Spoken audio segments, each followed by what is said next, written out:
អញ្ចឹងនេះវីដេអូភាគ2ខ្ញុំមកប្រាប់របៀបចឹងដាក់ SIM របៀបមើលភាគរយថ្មហើយនឹងរបៀប connect Wi-Fi ចូលដុំហ្នឹងណាបាទអូខេអញ្ចឹងរបៀបដាក់ SIM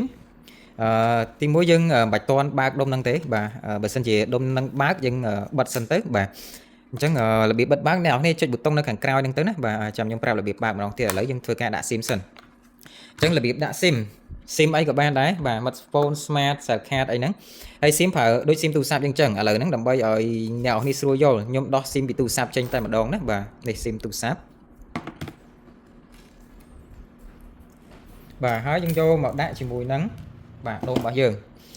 អញ្ចឹងអ្នកនរគ្នាតែងតែសួរថា SIM យើងដាក់ពីណាទៅណាបាទក្បាលទៅណាកតុយទៅណាណាបាទអញ្ចឹងអត់អីពិបាកទេយើងឃើញ SIM វាមានត្រេខាងស្ដាំអញ្ចឹងអ្នកនរគ្នាដាក់ឲ្យដូចគេអញ្ចឹងមកឃើញអត់នេះឃើញទេបាទបញ្ឆិតនៅខាងស្ដាំផ្នែកខាងលើអញ្ចឹងយើងដាក់ដូចគេមកបាទណាអញ្ចឹងយើងបាយ SIM ទៅលើហើយដាក់ក្បាលបញ្ឆិតទៅមុខ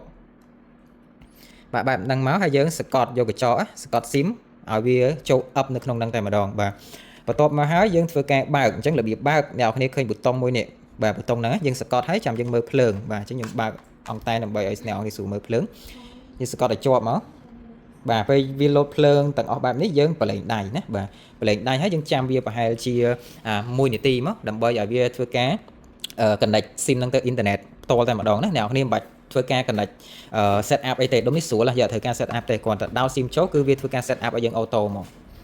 អញ្ចឹងខ្ញុំឲ្យអ្នកនរគ្នាមើលជាមួយនឹងភ្លើងនេះភ្លើងផ្លឹបផ្លែតនៅលើសេវានេះបានន័យថាវាចាប់ SIM បាទចាប់សេវា SIM មកបានល្អបើសិនជាអត់មានភ្លើងផ្លឹបផ្លែតអ្នកនរគ្នាអាចដូរទីតាំងដុំនេះព្រោះពេលខ្លះបើសិនសេវាទូរស័ព្ទសេវាអង់តានទូរស័ព្ទវាបាញ់អត់ដល់ដុំហ្នឹងហ្មងក៏ដុំហ្នឹងចាប់អត់បានដែរណាបាទតើតែសេវាបាញ់ដល់តិចតួចគឺអានេះចាប់បានវានឹង load signal ផ្ដល់ឲ្យយើងផ្លឹបផ្លែតអញ្ចឹងហ្មងណាបាទសញ្ញា Wi-Fi នេះបានន័យថាដុំហ្នឹងវាបានធ្វើការបញ្ចេញឈ្មោះវារួចហើយអញ្ចឹងយើងគ្រាន់តែយកទូរស័ព្ទបើកជាមួយនឹង Wi-Fi មកណាបាទយើងចូលជាមួយនឹង setting ណាបាទហើយបន្ទាប់មកយើងរកជាមួយនឹងឈ្មោះហើយឈ្មោះអត់អីពិបាករកទេអ្នកគ្នារកកន្លែងនេះមកនេះវាដាក់នៅក្រោមបាតហ្នឹងបាទឈ្មោះ DNXT 52A លេខ0ហើយលេខកូដរបស់វាលេខ1 2 3 4 5 6 7 8 9 0បាទណាអញ្ចឹងយើងមកចុចឈ្មោះមកនេះឃើញឈ្មោះដូចគ្នា DNXT កតុយ A0 ហើយ Wi-Fi វាសុទ្ធតែ Wi-Fi 6ណាបាទមែនតើ1 2 3 4 5 6 7 8 9 0ចុច connect មកអញ្ចឹងយើងធ្វើអញ្ចឹងដូចយើង connect Wi-Fi យើងធំធម្មតាអញ្ចឹងអ្នកនរគ្នាបាទណាស្រួលទេការ connect Wi-Fi ដូចគ្នាហើយនេះវា load signal អ្នកនរគ្នាឃើញវា load signal ផ្លែតបានន័យថាមានទូរស័ព្ទឬក៏មាន device ធ្វើការ connect ជាមួយដុំហ្នឹងហើយអូខេអញ្ចឹងយើងចង់លេងអីយើងទៅលេងធម្មតាមកបាទចង់បើក YouTube អីធម្មតាមកណាបាទហើយបើសិនជាយើងចង់ check មើលជាមួយនឹងព័ត៌មានអញ្ចឹងយើងចូលទៅក្នុង browser អ្នកនរគ្នាប្រើ browser អីក៏បានដែរមិនថាទូរស័ព្ទ Android យើងប្រើ Chrome នេះក៏បានប្រើ Safari ក៏បានដែរបាទបើសិនជាអ្នកនរគ្នាចង់ check ជាមួយនឹង detail របស់វាណាអញ្ចឹងខ្ញុំបរិញ្ញាអ្នកនរគ្នា check អញ្ចឹងចុចទៅលើ browser ចុចនៅកន្លែង search ណាយើងត្រូវចូល browser មិនមែនចូលកន្លែង search នេះណាបាទកុំច្រឡំគ្នាមួយ Google search មួយ browser Chrome ផ្សេងអញ្ចឹងយើងចូលទៅក្នុង browser ហើយយើងចុចកន្លែង search ស្វែងរកហើយយើងដាក់លេខកូដយើងមើលលេខកូដវាគេដាក់ពាក្យថា IP បាទអញ្ចឹងយើងវាយតាមហ្នឹង 192.168.0.1 ហើយគេដាក់ password គេដាក់ពាក្យថា admin អញ្ចឹងយើងវាយមកណាបាទ 192.168 បាទ.0.1 បាទចុចយើង search មកហើយខ្ញុំបញ្ជាក់បន្តិចមុននឹងចូលអាហ្នឹងបានតើ Wi-Fi អ្នកនរគ្នាហ្នឹងក៏ជាមួយ Wi-Fi ដុំនេះមិនមែនបិទ Wi-Fi ហើយយើងអាចចូលក្នុង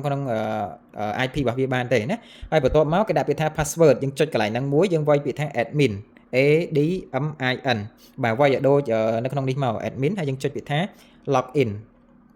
អញ្ចឹងវានឹងធ្វើការ login ចូលទៅក្នុង IP របស់ដុំហ្នឹងតែម្ដងនៅក្នុងនេះវាមានមុខងារច្រើនដែលខ្ញុំបង្ហាញវីដេអូនេះខ្ញុំបង្ហាញមកពាក់កណ្ដាលសិនហើយវីដេអូក្រោយខ្ញុំនឹងបង្ហាញបន្ថែមមុខងារបន្ថែមទៀតអញ្ចឹងបើសិនជាយើងចង់មើលថ្មណាទី1យើងបង្ហាញថ្មសិនយើងមើលថ្មយើងមើលនៅខាងនេះឃើញអត់ថ្មវាដូចថ្មទូរស័ព្ទយើងអញ្ចឹងបាទបើអ្នកនរគ្នាប្រើទៅវាស្រកគឺវាស្រកអាខ្មៅហ្នឹងធ្លាក់ទៅតែម្ដងហើយបើសិនជាយើងចង់មើលវាពេញឬអត់ពេលដែលយើងបញ្ចូលថ្មអាដុំហ្នឹងវានឹងធ្វើការអូតូម៉ាទិកបើកហើយអ្នកនរគ្នាអាច check មើលកន្លែងតាម IP ហ្នឹងទៅថ្មវានឹងឡើងទៅដល់ណាដល់ណីអញ្ចឹងទៅណាបាទអូខេហើយនៅកន្លែងនេះគេដាក់យើងប្រើ SIM អីគេនឹងបង្ហាញនៅហ្នឹងហ្មងមាន smartphone មាន smart អីអញ្ចឹងទៅហើយអានេះគឺ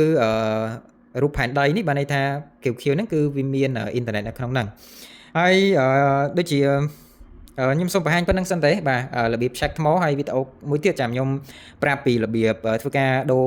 password Wi-Fi ដូរឈ្មោះ Wi-Fi ឬក៏យើង check មើលជាមួយនឹងល្បឿន megabyte ឬក៏ internet WC អីអញ្ចឹងណាបាទ អូខេមានប៉ុណ្ណឹង